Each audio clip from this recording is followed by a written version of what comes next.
Hey everyone, welcome to another session of CeerazzleDazzlephysics. In today's session, we're going to be talking about transformers, guys. So in today's session, we're going to be talking about transformers. Okay, so we'll start off with the following. Alright, so every transformer looks like the following. So we start off with an iron block with a hole in the middle of it. So it's an iron block, but there's a hole in the middle. So this is going to be made out of iron. So this is iron block. And as you can see, there's a hole in the middle. There are now two separate parts of the transformer. So there are two separate parts of the transformer. This side is going to be called the primary. And this side is going to be the secondary. So there's a primary side and a secondary side over here. Around the primary side, guys, we're going to wrap wires around that terminal here. So that bit of the transformer, we're going to wrap wires around. So here we go. Let's wrap some around. So there we go. 1, 2, 3. So they're wrapped around that arm over there. And let's connect it to power supply here. There we go. Look at that symbol. That's alternating. So this is alternating power supply. So it's an alternating supply voltage. Right, on the opposite terminal, on the secondary coil, we're going to wrap some more wires as well. Yeah, and those parts of the wire are then attached to a voltmeter. Right, so the wires themselves, they are made of copper. The reason why we've chosen copper is because they are good conductors of electricity, but they are plastically coated. So all the wires are plastically coated. Right, so from here, let's start. How does it actually work? How do transformers actually work? Well, let's start with the left-hand side, which is the primary, and then we'll go into the secondary. Think about it. You go to primary school first, then secondary. Right, step number 1, let's pass current through the primary coil. So let's pass current through the primary coil, guys. So let's pass it through here.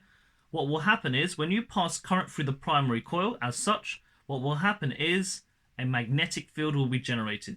Okay, so when current passes through the primary coil, a magnetic field is induced. So I'll draw the magnetic field right now. There we go. It's now being formed. Hopefully we know that every time you pass current through a wire, we generate a magnetic field.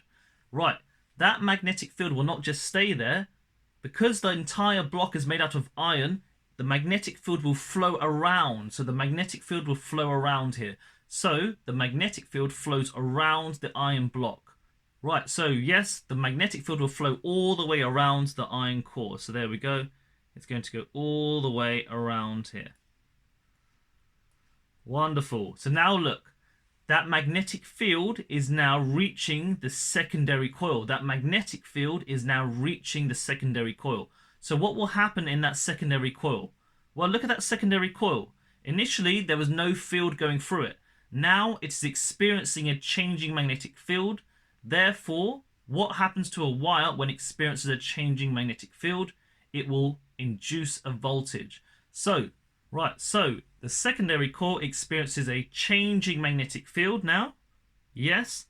And therefore, a voltage is induced. Why? That is the generator effect, guys. So watch my previous video on the generator effect if you're unsure about that.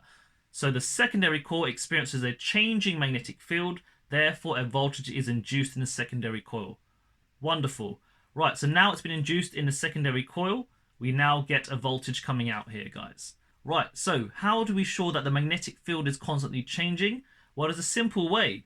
Right, I can simply use the alternating supply voltage, because we know that when you swap the direction of the current input, it changes the direction of the magnetic field. So this direction will change. It will go the opposite way, guys. So when you swap the direction, there we go. Let's swap the direction.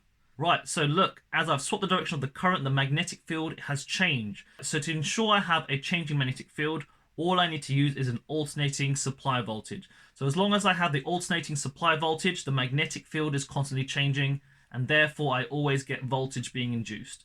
So that is the purpose of the alternating supply voltage. Okay, so let's put that down. Wonderful. Okay, so quick recap from the top. So how do transformers work? Number 1, when current passes through the primary coil, a magnetic field is induced. That magnetic field then flows through the iron core into the secondary coil, and then the secondary coil experiences a changing magnetic field, and therefore a voltage is induced. To ensure that the magnetic field is constantly changing, we simply need to use an alternating supply voltage, because when you swap the supply voltage, the magnetic field constantly changes direction. Okay, right, from here, guys, we're going to talk about step-up and step-down transformers. So how would I know which one's a step-up transformer and which one is a step-down transformer? We can use the following. Okay, so to identify the difference between a step-up and step-down transformer, all you've got to do is look at them and look at the number of coils. So let's say, for example, you see the first one right now. Look at the number of coils on the primary and the secondary. If you've got more coils on the secondary compared to the primary, it's called a step-up transformer. So it's going to be a step-up transformer. So when there are more coils on the secondary than primary, it's called a step-up transformer. Yeah, but when there are less coils on the secondary than the primary, this one is going to be a step-down transformer. So when there are less coils on the secondary than primary, it's a step-down transformer. It's a step-down transformer. Alright guys, so we can differentiate between step-up and transformers in the terms of the way they look. And also guys, we can now explain how transformers work in terms of magnetism. So we're using our knowledge about magnetism to help us here. Easy stuff guys. Right, so in the next lesson guys, I'll be talking about the transformer equations. The transformer equations are not too difficult. You should be able to get your head around that quite easily. But for now, we're done for today. Right, so I shall see you next time guys. Make sure you like and subscribe to keep my videos going. Take care, goodbye and good luck. Ciao ciao.